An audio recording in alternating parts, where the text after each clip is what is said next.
সময় আসবে এমন ইন্দুরের রক্ত পাওয়ার জন্য। তাড়াহুড়ো করো না, অপেক্ষা করো। যে আপনারা চালায় এই লোকগুলি যদি ভালো হয়, গোটা দেশ ভালো হয়। আর সমস্ত যে মানুষটা যদি রাষ্ট্র যদি পরিচালনা করেন, এই লোকগুলি যদি খারাপ হয়, গোটা দেশ খারাপ হতে বাধ্য।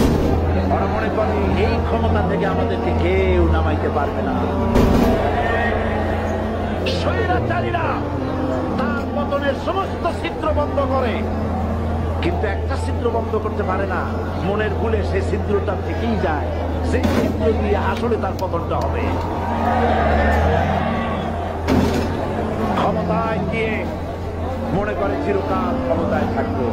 ক্ষমতায় যারা থাকে, ক্ষমতার মোহে চতুর্দিকে অন্ধকার দেখে, মনে করে আমার পতন আর হবে না।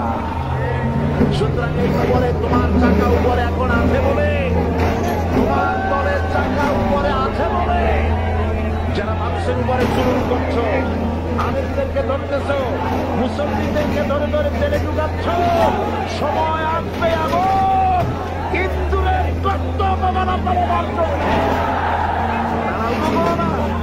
অপেক্ষা করো, ধৈর্য ধরো, মার খাও, জেলে যাও, শহীদ হও, আল্লাহ রাস্তায় হবেই হবে।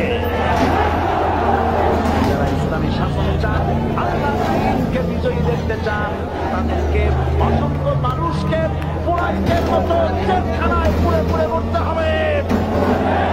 অসংখ্য মানুষকে ফাঁসির কাস্তে ঝুলতে হবে, গায়ে রক্ত দিতে হবে, শহীদ হতে হবে। তারপরে ইসলামের ইমারতটা কায়েম হয়ে যাবে।